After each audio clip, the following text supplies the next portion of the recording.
नमस्कार, आप देख रहे हैं पीएम लाइव। मैं हूं आरोही सिंह। आज पटना के गांधी मैदान में पनाज होटल में एआईएमआईएम के राष्ट्रीय अध्यक्ष असदुद्दीन ओवैसी ने प्रेस कॉन्फ्रेंस किया।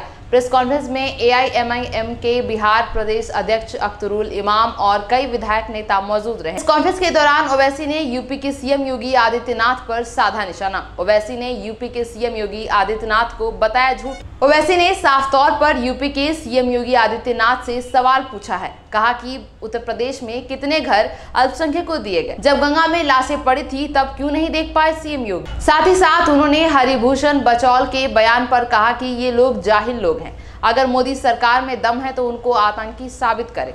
भारत इनको आतंक नहीं फैलाने देगा। उन्होंने पत्रकारों से तालिबान और अफगानिस्तान के पूछे सवालों पर कहा कि भारत के 35 करोड़ रुपए अफगानिस्तान में खर्च किए। उन्होंने तालिबान पर कहा कि हम पर शक मत करें, हमसे ये मत पूछें, सरकार से पूछें। साथ ही साथ उन्होंने आने वाले यूपी विधानसभा चुनाव को लेकर कहा कि 100 सीटों पर हमारी तैयारी चल रही है। वहीं मुख्तार अंसारी को लेकर उन्होंने कहा कि मुख्तार अंसारी दागी नेता है तो क्या प्रज्ञा ठाकुर दूध की धूली है क्या? यूपी में भाजपा के 37% विधायकों पर अपराध के मामले हैं। चलिए अब हम आपको सुनाते हैं ओवैसी ने प्रेस कॉन्फ्रेंस के दौरान और क्या कुछ कहा है, आप खुद ही सुनिए उनकी जुबानी। मोदी की सरकार में दम है तो वो तालिबान को टेररिस्ट घोषित करे, अनलॉफुल एक्टिविटीज प्रिवेंशन एक्ट में उनको शामिल करे और ये साफ देश को बता दे नरेंद्र मोदी की सरकार के भारत यूनाइटेड नेशन की सैंक्शन कमेटी का चेयरमैन है और भारत ये तमाम तालिबान के 100 लीडर्स को डिलिस्ट नहीं करेगा डिलिस्ट, उनको एश्योरेंस दे मुल्क को। और आपने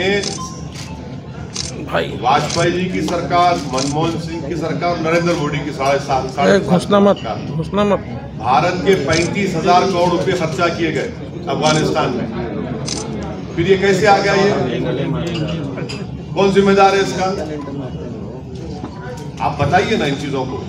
सर, आप कह रहे हैं कि अगर प्रधानमंत्री मोदी में दम हो तो वो तालिबान को घोषित करें, तालिबान को टेररिस्ट। सुनिए असदुद्दीन ओवैसी, सुनिए आपको तकलीफ हो रही है, सुनिए।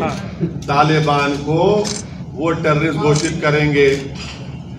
आप हमसे सवाल कर रहे हैं ना, आप घोषित करिए ना, यूएपीए में लाइए।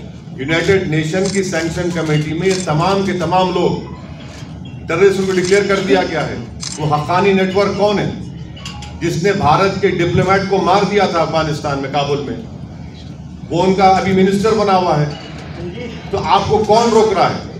आप सत्ता में है ना, तो हमारा मुतालबा सरकार से, आपको गवर्नमेंट में आप करिए ना, क्यों नहीं करते आप तालिबान को क्या मानते हैं? क्यों आप ये सवाल हमसे क्यों कर रहे हैं? क्या मानते हैं? हमको क्या करना है तालिबान? आपने मांग किया है ना, तो आप तालिबान को क्या मानते हैं? आप आतंकवादी मानते हैं? सरकार से हम पूछ रहे हैं, हमारी सरकार से हम पूछ रहे हैं कि आप उनको, यूनाइटेड नेशन ने उनको तो आतंकवादी कह दिया, उनके लीडर्स को। आपने अब तक उनको यूएपीए में लिस्ट में क्यों नहीं डाला फिर? और ये इनके जो ये रिकॉर्डिंग कंपनी के जूक बॉक्स हैं, बकवास करते रहते हैं, बकवास। अरे तुम्हारी सरकार को बोलो ना जाके। सर, लेकिन तालिबान को आप क्या मानते हैं? अपना स्टेटमेंट आपसे सवाल है ना, आप तालिबान को क्या मानते हैं? आप सरकार से सवाल कर रहे हैं, हम तो आपके प्रेस कॉन्फ्रेंस, हम आपसे सवाल कर रहे हैं। आपने हमसे पूछा कि किसी बीजेपी के नेता ने तालिबान के बारे में हमसे ये कहा है हमारे बारे में। अरे भाई, क्या हर मुसलमान इनको तालिबान नजर आता है क्या? आपकी तालिबान को क्या मानते हैं? तालिबान को हम शुरू से कह रहे हैं।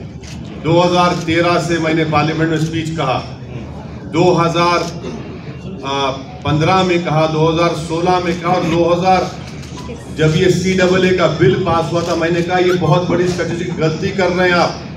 तालिबान आएगा, आप इसको CAA के कानून को आप रिलीजियस न्यूट्रल बनाइए। और बनाने क्या स्पीच सुनिए जाके पार्लियामेंट में हमारी। हमने कहा कि कल आपको ताजिक को, हजारा को, उज़्बेक को, तुर्कमेन को आप भारत में सिटीजनशिप दे पाएंगे? अफगानिस्तान में आ रहे हैं वो लोग। आपने अपना स्ट्रेटेजिक बहुत बड़ा ब्लंडर कर दिया वहां पर। ये आपने क्या? अरे ये देखिए, तालिबान से असदुद्दीन ओवैसी को क्या करना है? क्या करना है हमको? आप ही आपके दिमाग। सीमांचल और पूरे बिहार की तरफ से जनाबे बैरिस्टर असदुद्दीन ओवैसी साहब का इस्तकबाल करते हैं और चूँकि जनाब वाला का एक ख़ास फंक्शन में आने का इत्तेफाक हुआ, ऐसे मौके से मैंने ज़रूरी समझा बिहार में MIM के खादिम होने के नतीजे से कि मैं प्रेस से सर को रूबरू कराऊं और आप लोगों का जो तकाजा रहता है अक्सर कि आएँ तो बात कराएं, तो समझा कि इज्तिमाई तौर पर आप लोगों से बात हो जाए। मैं इस वक्त हमारे लिए ये खुशी की बात है कि MIM जो बिहार में इलेक्शन लड़ी और 5 नशिस्तों पर कामयाब हुई है, ये पहला मौका है जब हमारे कौमी सदर जनाब बैरिस्टर असदुद्दीन साहब हमारे दरमियान में तशरीफ़ लाए हैं। और इस दरमियान में MIM ने बिहार के उस इलाके को जिसे हम सीमांचल के नाम से जानते हैं, सीमांचल के पिछड़ेपन के निदान के लिए जो कोशिश की है और 5 अरकान असम्बली में जिस मजबूती के साथ सीमांचल के मसाइल को उठाया है, ये मौका था कि हम उसका तज़किरा करते। हम लोगों ने 5 लोगों ने सीमांचल के मुद्दों को उठाया, वहाँ के पिछड़ेपन, वहाँ के डेवलपमेंट की बात कही है। साथ ही सीमांचल में वहाँ सैलाब, कटाव, नदियों पर पुल, महानंदा पर पुल की तामीर, अलीगढ़ यूनिवर्सिटी के कैंपस, पूर्णिया को उपराजधानी, पूर्णिया में एयरपोर्ट, पूर्णिया में हाई कोर्ट के बेंच, इन तमाम तर मसाइल को हम लोगों ने मजबूती से असम्बली में उठाया है, जिसके गवाह आप भी होंगे। साथ ही इस वक्त एक बात देखी जा रही है कि बिहार में बहुत सारी सेकुलर पार्टियां हैं, वह अक़लियतों के हवाले से बात करने से डरती, सहमती और घबराती रही हैं। ऐसे वक्त में MIM ने इस कमी को पूरा किया है और बिहार में ख़ासकर अक़लियतों और दलितों के मुद्दों को बहुत ही मजबूती और तवानाई से उठाया है। चाहे उर्दू के मसाइल हो, वक्फ बोर्ड का मसला हो, इन तमाम तर मसलों पर MIM ने बड़ी मजबूती से हमारे 5 MLA ने मिलकर हम लोगों ने काम किया है। साथ ही आप देखेंगे कि बिहार में कई जगह फ़िरक़ावाराना कशीदगी की फ़ज़ा पैदा हुई।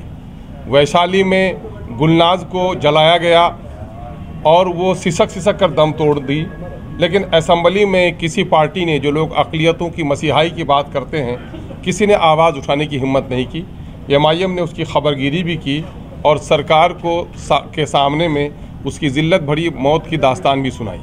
साथ ही आपने ये भी देखा होगा कि पिछले दिनों समस्तीपुर में सनोबर के साथ भी वो सलूक किया गया, मॉब लिंचिंग हुई, और उसके ख़िलाफ़ भी मैं समझता हूँ कि MIM ने बड़ी ज़िम्मेदारी के साथ अपने ज़िम्मेदारी को अदा किया है। तो ये कोशिश हमारी चल रही है कि बिहार के किसी भी हिस्से में दलितों पर, अक़लियतों पर, किसी जाति पर जुल्म हो, हम लोग इंसाफ की लड़ाई लड़ रहे हैं। अभी के लिए बस इतना ही। तब तक के लिए मुझे दीजिए इजाज़त। हम फिर मिलेंगे नए विषय के साथ। हमारे APM लाइव चैनल को सब्सक्राइब करें और बेल आइकन को दबाना ना भूलें। बहुत बहुत शुक्रिया।